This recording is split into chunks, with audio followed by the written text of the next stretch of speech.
Willkommen zu Etappe 12. Wir haben den 4. Tag der Tour. Es geht jetzt durch die französische Region Pays de la Loire. Wir haben bestes Wetter. Ich werde wieder in kleineren Gruppen unterwegs sein und werde nachher eine prima Einfahrt in das Etappenziel haben. Geht also von Vauvert nach Vilaine-la-Juhel, haben 85 Kilometer, knappe 700 Höhenmeter.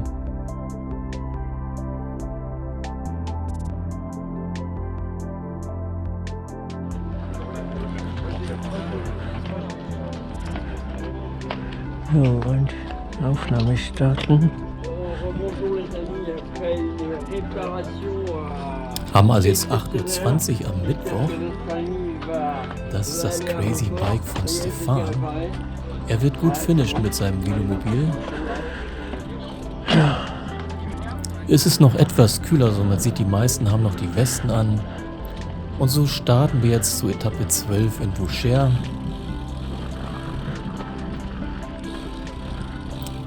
Hab hier also in Vauvert vor dem Checkpoint 3 komplette Schlafstunden gehabt. Hatte dort bei meinem Gastgeber noch Müsli, Obst, Salat und Kuchen gegessen. So, fährt sich so schön, wenn man ein bisschen geschlafen hat. Die Energie ist wieder da. Die Frage ist nur, wie lang das bleibt. Bei mir nicht allzu lang.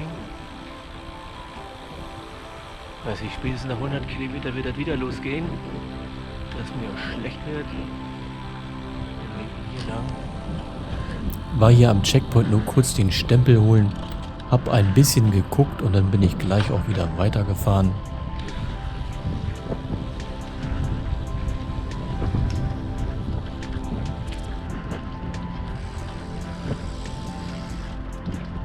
So, Beispiel. Ah ja, genau. Ich meine nicht.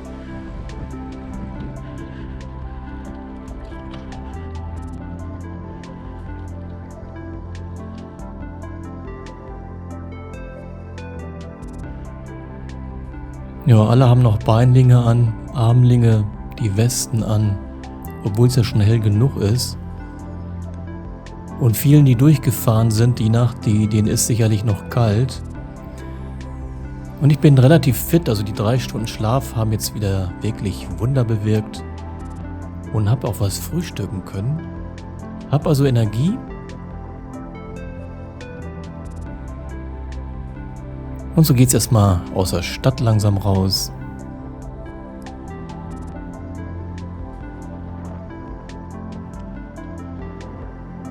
Und wieder auf die Straße.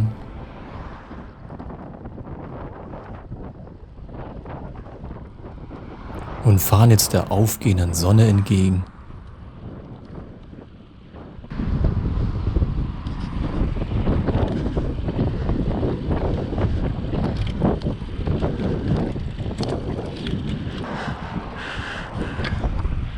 Mit 11 Stundenkilometer fahren wir hoch.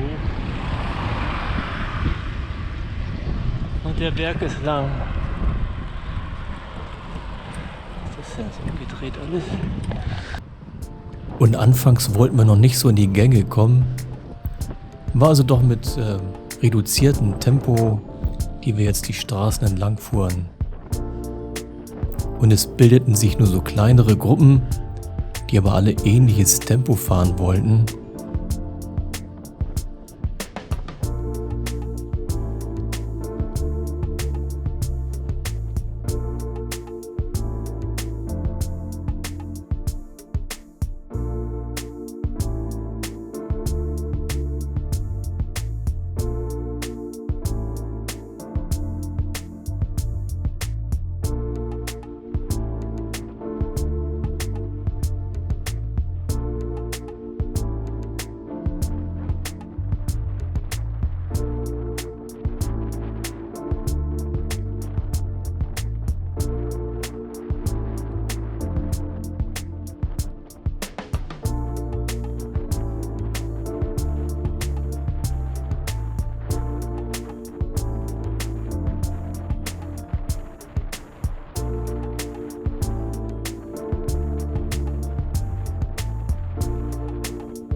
Und die nächste Ortschaft Le La Roux. Haben jetzt kurz vor 9. 35 Minuten für 12 Kilometer. Insgesamt bei 61,5 Stunden und bei Kilometer 940.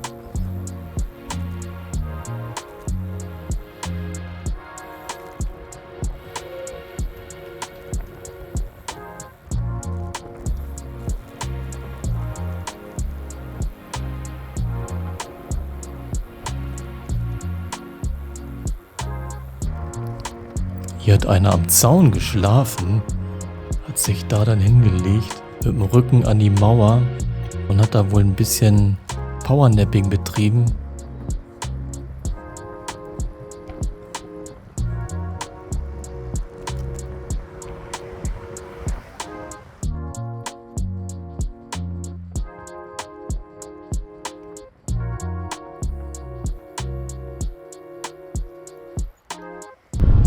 Wird die Gruppe immer schneller, hängt immer mehr dran.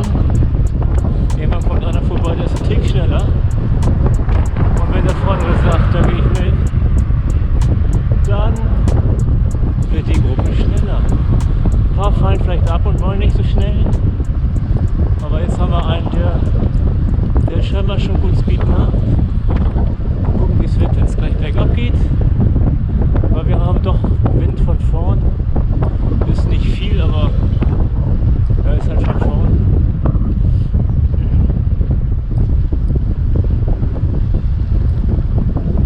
Ja, der Kerl scheint frische Beine zu haben. Ist auch schon dünn angezogen. Ich habe das ganze dicke Zeug noch an. Von dem ist, aber wenn man in so einer Gruppe drin ist, die gut läuft, dann will ich das nicht aufgeben, um die Klamotten loszuwerden.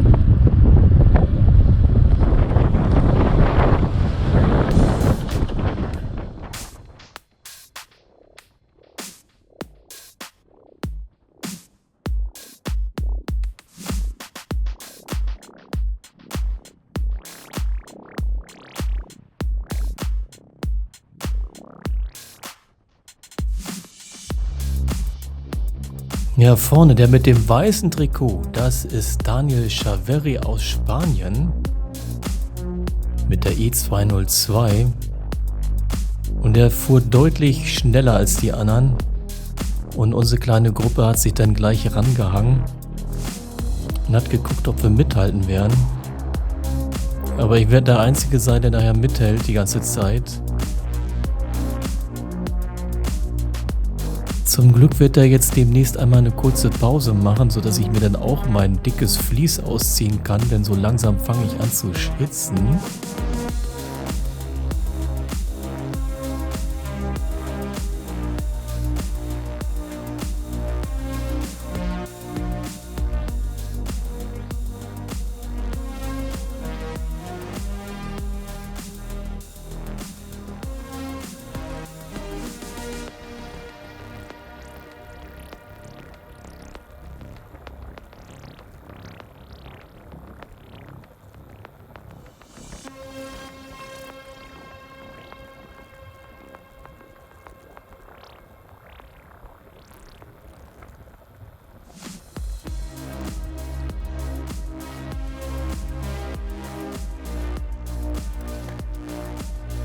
Jetzt sind wir in La Tangère.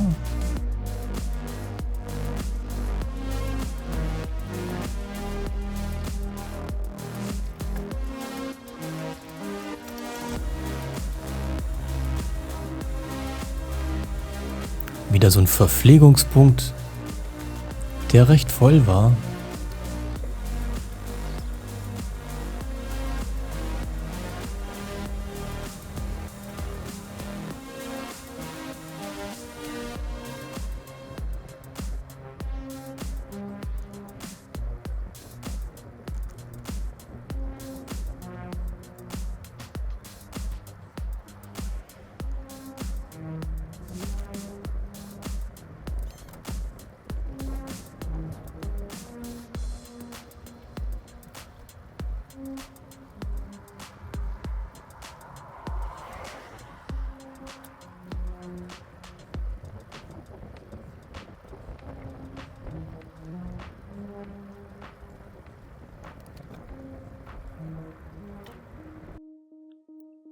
Und das ist Daniel aus Spanien mit der E202.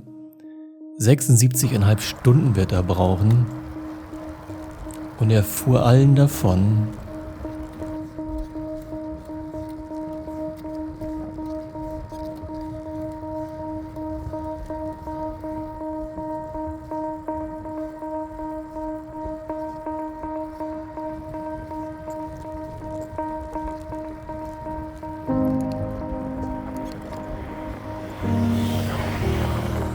Wieder eine Familie, die da Verpflegung anbietet.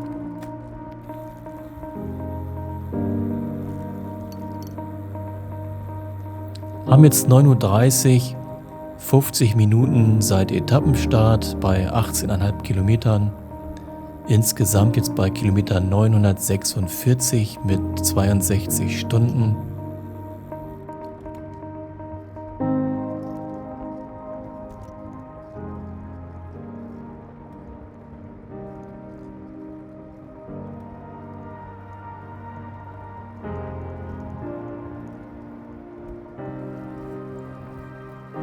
Noch eine Familie, die hier Verpflegung anbietet.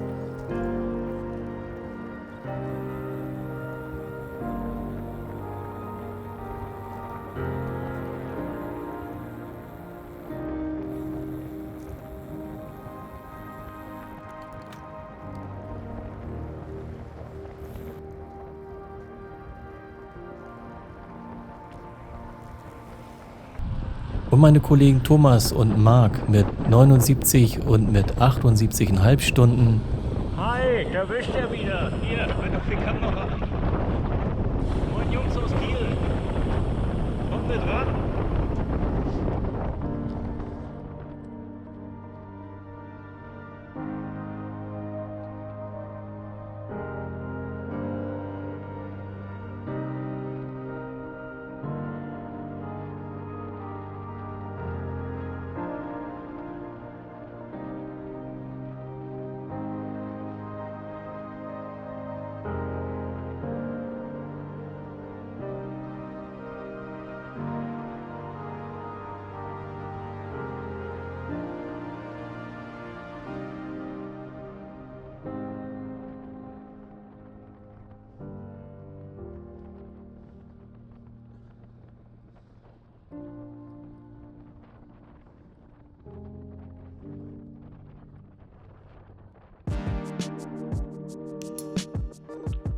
Und so ging es weiter, Kilometer um Kilometer.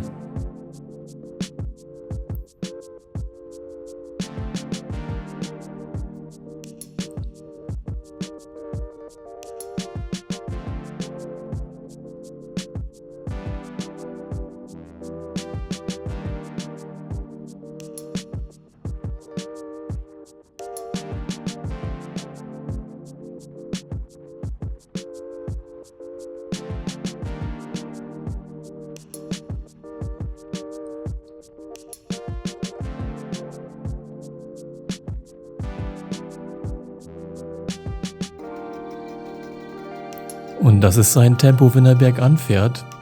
Ist jetzt nicht sehr steil, aber 30 und 40, das war so das Tempo, zwischen dem er schwankt. Also ich hätte da echt meine Mühe mitzukommen. Sind jetzt in Goron.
zu schön.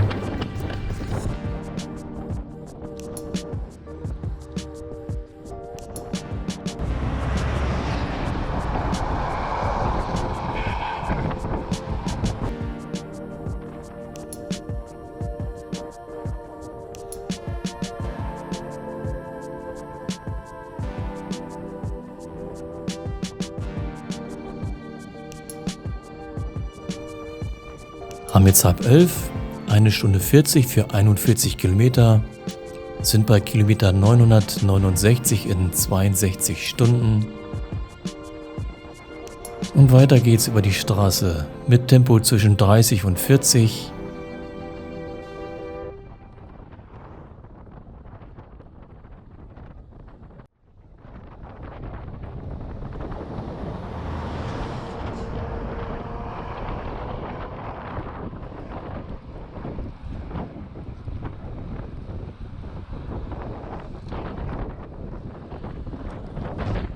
Der Spanier sagte mir gerade, dass er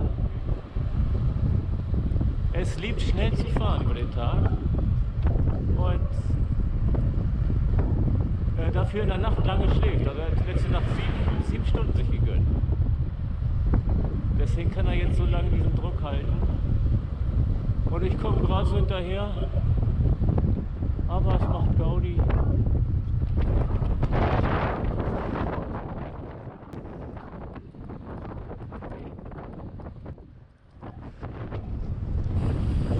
Wenn man langsam fährt wie die da, aber da kaum schläft dabei.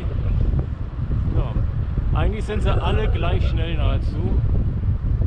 Die einen schlafen mehr, fahren dann schnell. Und die anderen fahren halt kontinuierlicher.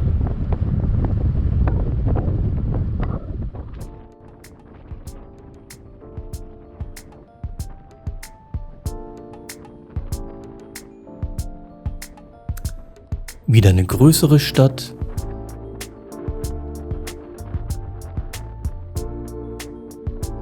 Mit dieser markanten Brücke über den Fluss. Und genau da wird immer so ein riesiges Zelt aufgebaut. Letztes Mal war ich bei dem Zelt angehalten. Da gab es leckeres Essen. Aber nee, ich bleib bei dem da. Na, ich habe mich noch gut erinnert, in 2019 habe ich da angehalten auf dem Hinweg und habe mich da köstlich verpflegen lassen mit so ein paar Kleinigkeiten.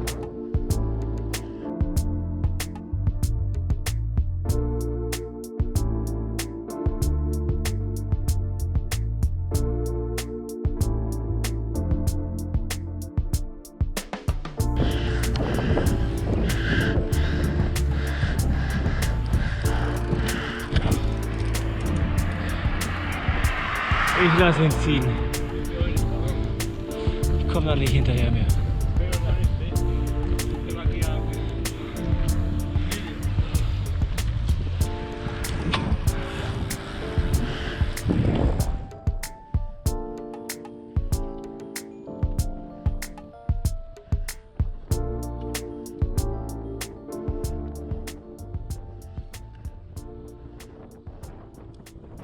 Sonst rächt sich das nachher wieder.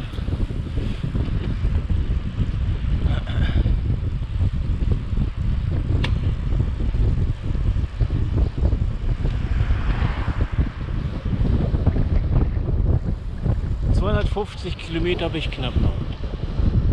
Oh, ein Tick drüber. Vorhin war ein Schild 260.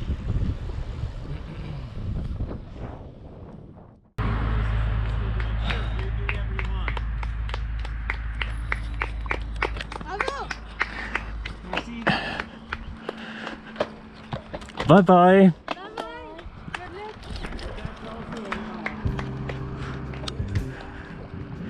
Ja, dann hatte ich doch einmal angehalten bei so einer Familie, die da Getränke und ein paar Keks und so weiter anbieten. Habe mich dann einen Augenblick ausgeruht, ein paar Kekse gegessen.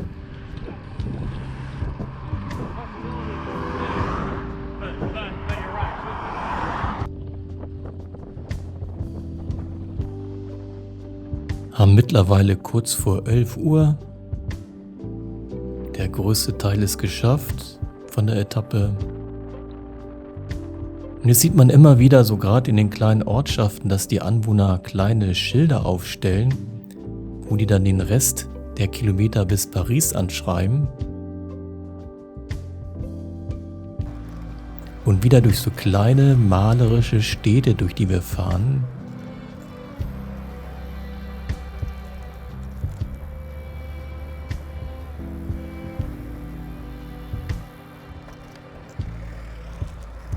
Wieder ein kleiner Versorgungspunkt.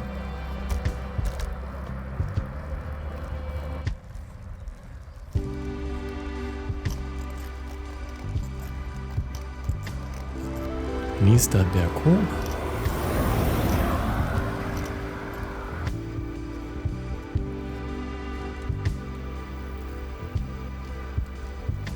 Und man merkt jetzt auch an der Fahrweise,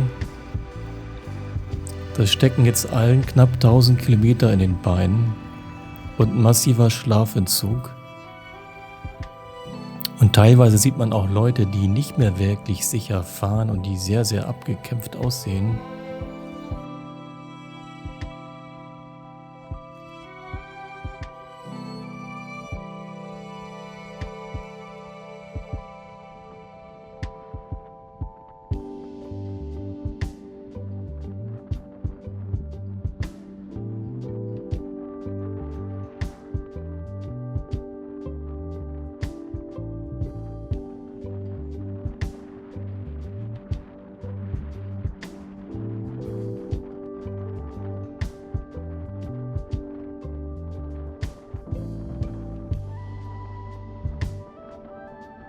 Das ist jetzt Charchinière. Und der jetzt hier vor mir, der Michael, mit dem werde ich jetzt bis zum Etappenziel fahren. Und wir werden uns auf der nächsten Etappe dann auch nochmal treffen. Er wird das Ganze in 65,5 Stunden schaffen.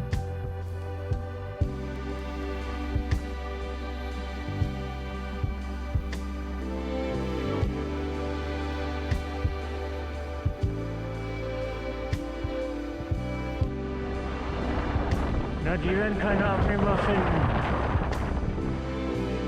Das war hier eine längere Phase, wo wir bergab fahren konnten. Also man rollt da knapp mit 40 Stundenkilometer lang, da wird also kaum einer anhalten.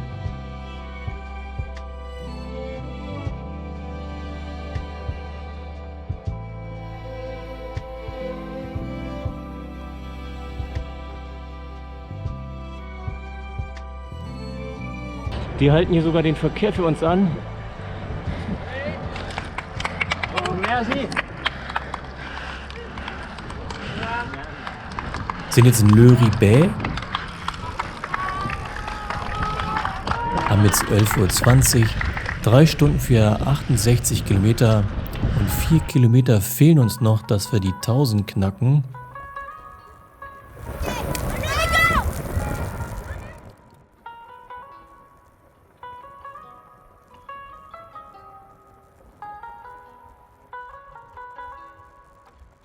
Und hier wurde Benjamin mit einem riesen Plakat geehrt. Ein Einheimischer wird das Ganze in knapp unter 70 Stunden fahren. Und hier mit so einem gelben Velomobil der Nicolas, auch aus Frankreich. Mit 85 Stunden wird er finishen.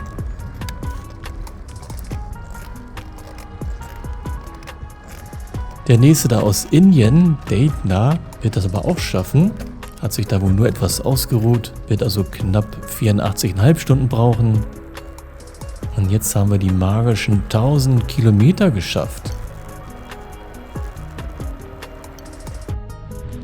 Das ist Le Foucher, knapp vorm Ziel, malerisches Städtchen, wollen wir wieder herzlichst empfangen.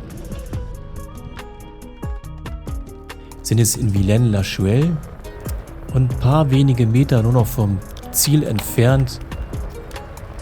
Und die Leute hier aus dem Krankenhaus haben dann ihre Stühle rausgestellt und gucken sich jetzt den Tag hier die ganzen Fahrer an. Und überall drehen sich die Leute um, applaudieren.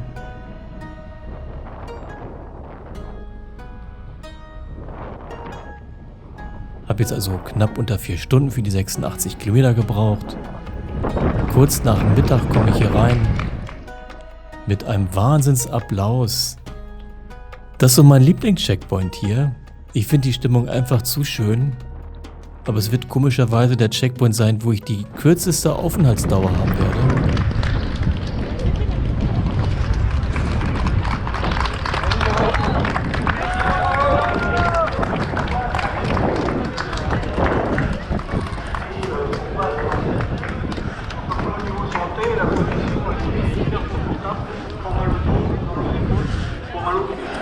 Das ist ein Empfang hier.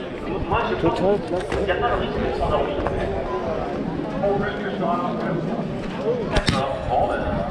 Ja, Ding fing ab. On va parler de choses qu'on sache un petit peu, à peu près bien l'expliquer pour avoir cette dans un Je dirais que c'est un beau vélo de course, environ 10 000 €. C'est pas exagéré et d'ailleurs, en parlant de matériel. Was auch immer der erzählt, es wird sicherlich gut sein. Mais il y a aussi des gens qui ont des vélos avec des garde-fous, avec des sacoches. Bon, c'est un peu normal hein, sur les sites. Mann, ist hier was los. On ait toutes sortes de vélos.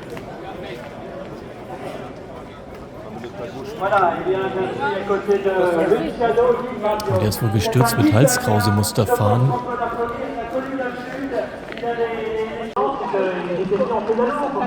Aquelas marcas lá, tá tudo estranho. Tá tudo. Tá. Eu tô com muito mais do que. Exato, que tá ali. Isso eu já tinha falado com ele, quando ele faz o mapa, pelo Und es war jetzt auch schon deutlich heißer. Você faz o mapa. Musste ich erstmal abkühlen, kaltes Wasser runtertrinken. Oh, das vergesse ich immer wieder hier, Zwischenstopp. 4 Stunden für irgendwie 80 Kilometer, ey. E aí, se você pegar o mapa, você vai ver que tá assim, tem uma curva. Ja, mal ein bisschen Wasser auf den Kopf, ein bisschen runterkühlen.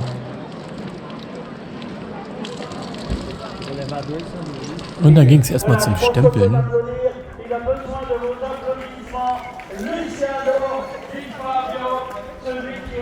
Also das hier ist ja mit Abstand der größte Applaus, den man kriegt, wenn man hier durchfährt. Hier ist richtig Stimmung. Ist sehr schön.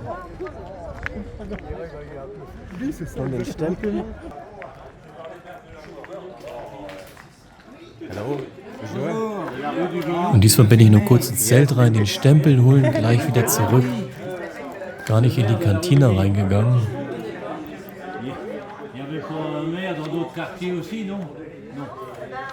Lots of face.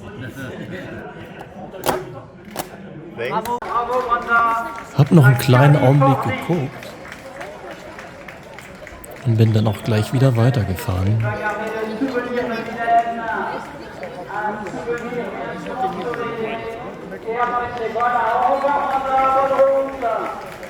Allez, Fabio, au revoir Fabio.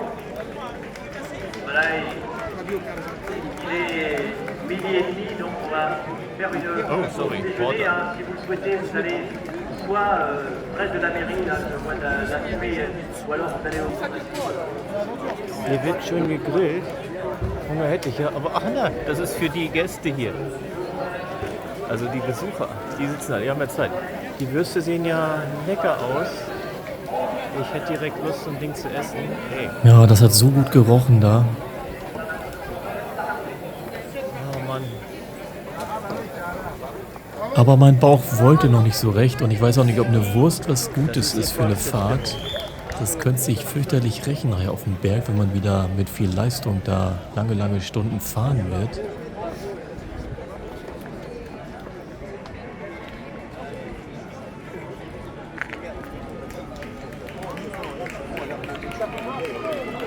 Und das haben sie da wirklich sehr schön gemacht.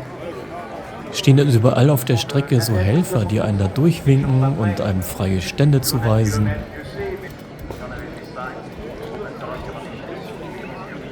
Voilà, merci Jean-Claude de ce bien beau témoignage. Il est passé de l'autre côté, du côté des bénévoles, très bien français. Und immer wenn Leute kommen, gibt es dann die Trillerpfeife, damit da Platz ist in der Gasse und die anderen aufmerksam sind da, die da helfen werden.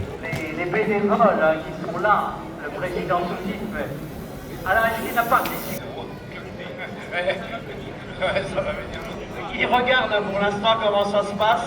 Et puis, oui, on veut le garder comme président. Mais en président, Also es ça scheint fera ein une sehr grosse großes Event zu sein für die Leute, die da leben in der Stadt, dass da so viele hinkommen und da über Stunden zuschauen. Un géant, un homme qui soit bien sûr avec un caractère océan pour diriger cette belle équipe. Voilà, merci. Der hinten saß auch schon ein bisschen sehr krumm. Voilà, very well. Voilà, dès qu'on a un anglais, Oh Mann, der ist total fertig. bien sûr, Er wird es auch nicht schaffen, also er hat nachher abgebrochen. Jo. les sentiments de tous ces randonneurs.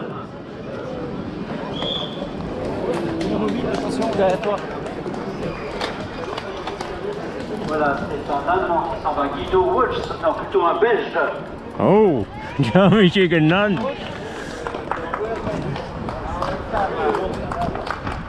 Und der Start zur Etappe 13 hier von Villennes-la-Chouelle. Wieder über die Startmatten. Sind jetzt bei knapp 12:30, 64 Stunden für 1017 Kilometer. Meine Pausenzeit war hier nur 15 Minuten. Ja, das wird also die kürzeste Pausenzeit aller Checkpointe sein. Hab hier auch wieder nichts gegessen. Bin also gleich weiter.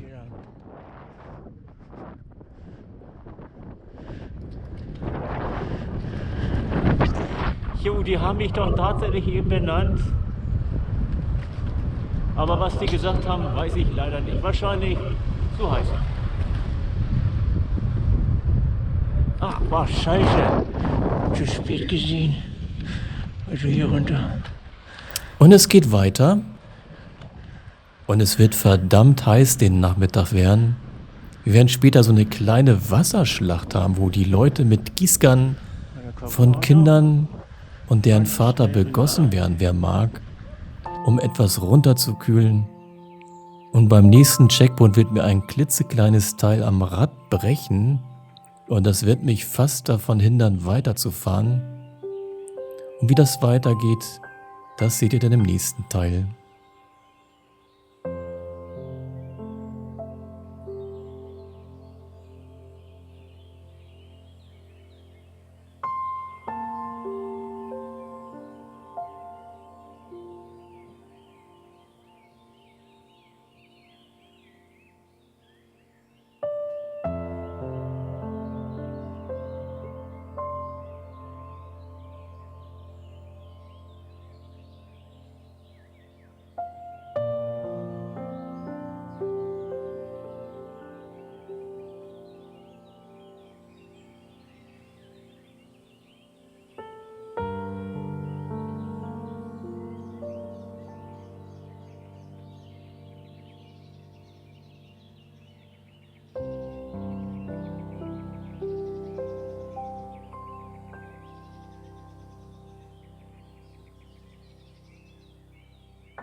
Schönen Dank fürs Zuschauen. Tschüss.